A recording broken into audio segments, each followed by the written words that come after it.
Dan Illman and Mike Beer, the feature race at Aqueduct on Sunday, the $500,000 New York Stallion Series. 2-year-old fillies going 7/8 of a mile. Let's take a look at this field. Even money on the number 1 Big Q, who was 9-1 last time out in the Key Cent Stakes, Mike's.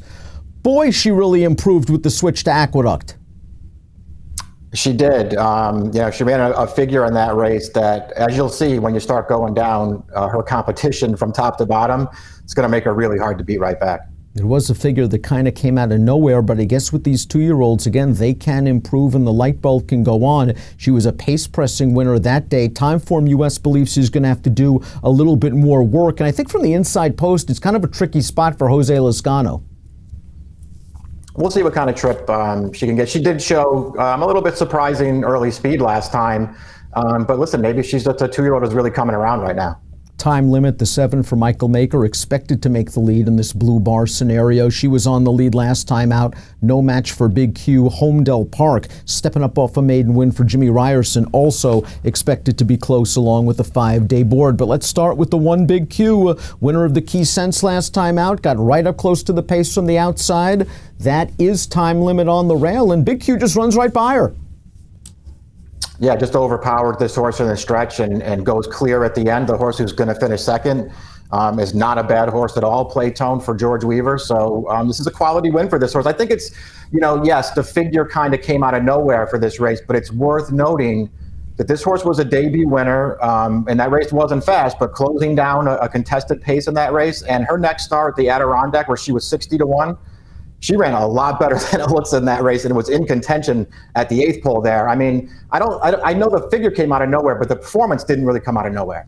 Sure Stitch, the number 2, is a first-time starter, bred, owned, trained by Charlie Baker. Got to be a tough spot for a first-time starter, but when you have a New York bred with a pulse, you run for 500,000.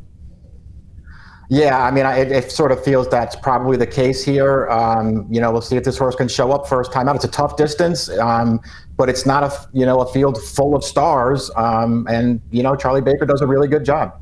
I think the 3 Classy Sadie is an outside chance in here for Gary Contessa, 10-1 on the morning line, a winner on dirt. It was an off-the-turf race over a muddy track, but then after that she ran 4th in the Stillwater, a race that featured Fierce Lady, who came back to win the Seeking the Ante with the 75, then second in another stakes race with the 71. This one's taken on some good competition on the turf and has some tactical speed. I don't think she's out of it. I agree. I mean, there's an argument to be made that maybe she's just a little bit better on dirt than she is on turf. I guess we'll find out. The only win, came against only 3 other horses where she just got absolutely loose on the lead on a wet track, and she's probably not making the lead in here. Carlos Martin taking a shot with the 4 Jimmy's Lass, who made her 1 start on the turf. It was a maiden race. She really didn't do much that day. She has a bullet workout showing before that race at Belmont on the training track out of the gate. A big ask here against dirt horses. Yeah, I mean, maybe they were pointing for this race and gave her a prep on the turf. I don't know, Dan. She didn't really do that much running in the turf race. Got a clean trip overall. She looked a little bit green in the stretch. Maybe she just needed the race. DeBoard is the number 5, beaten favorite last time out in an off-the-turf race. This horse also a maiden, did run a decent figure 2 starts back in another off-the-turf race. Somewhat of a versatile running style for West Point, but again, you get the feeling they're taking a shot with the big purse. Yeah, they probably are. This is a horse that I'll use at a big price, though. Her dirt debut 2 back was not a bad effort. She dueled the pace from start to finish, basically, and wound up prevailing from second. Last time, it looks like she took a huge step back, but she had real trouble early in that race. Got bumped at the start and then just got shuffled all the way out to last. She had no chance at all last time. Afraid of Mama is one of the interesting new faces in here that I want to use. She's by Freud, but the dam is a Carson City mare that was a multiple stakes place runner on the dirt. This one goes out for Michael Maker in against the good Alms, 2 starts back in the grade 3 matron on the turf. Shown some ability on the grass, and I trust Maker with these surface switch type horses. I think Afraid of Mama is going to give a good account of herself. I agree with that. I mean, we'll see about the dirt. Maybe she just won't like it at all. But as you point out, the dam was a dirt horse, and she's also that dam a sister to Haynesfield, who was a really, really good dirt horse. So this horse has license to handle the main track. Time limit to number 7. We saw it get run over by Key Sense last time out. I'm not sure. I wonder if she's kind of reached her peak. It's interesting that her best race from a buyer standpoint came in the aforementioned Matron on the turf. She is fast. If they leave her alone, maybe they can make her pay. But I wonder if Big Q kind of exposed her last time. I kind of feel like she did. I will say that I prefer her as a dirt horse. I know that her figure came on turf, but that was a race where she just got basically loose on a pretty easy pace. I'm not sure that I like her on turf that much, but she's run some good dirt races, and she should be on the lead in here. I don't love her, Dan, but maybe she'll run better this time. I think the 8 Officer Hutchie did some good work in her career debut. First of all, Linda Rice, well, her horses usually do better second out than first time, and also Officer Hutchie, I think, just was still a little bit green. We're going to turn into the stretch, and Officer Hutchie is still pretty far behind here. In behind horses, gets checked off heels from that gray horse, is now going to split horses, and it looks like she really has no chance to win. Maybe she'll finish a non-threatening third, but now she kicks in on the 2-path, and she's going to roll by these horses in the last 70 yards. So there's something here with Officer Hutchie. It is a big step up in class.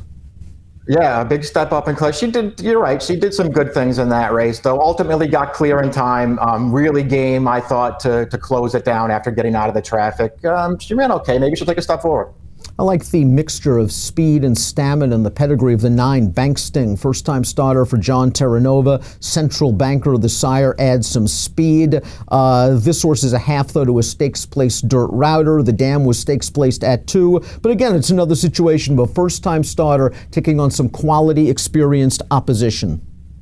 Yeah, I mean, I guess you just sort of feel like they're taking a shot at the big purse. Maybe it will work out for them. Terranova, he does a really good job. He doesn't have a great record with first-time starters and dirt sprints, but I don't know if that matters. This horse is going to be a price in this race. Maybe she can run a little bit. Central Exit claimed out of her last race. She was the beaten favorite when in against Officer Hutchie that day. This filly just hasn't shown a lot of speed in her career, and the blinkers are going on, I think, with the hope of trying to get her into the race a little earlier.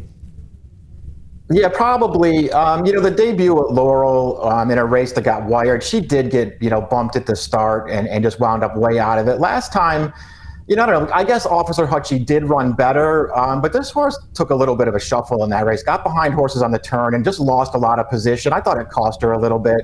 I don't know, maybe she's a little better than she looks on paper, Dan.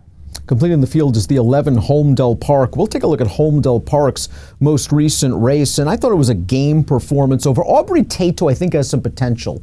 That's little Holmdel Park down on the inside. Aubrey Tate's the big hulking filly alongside of her, and Holmdel Park doesn't let Aubrey Tate go by. Well, Aubrey Tate came back to win her very next race with a 70 buyer speed figure, so I think there is some hope for improvement for Holmdel Park. She's going to need it off the 54 buyer top.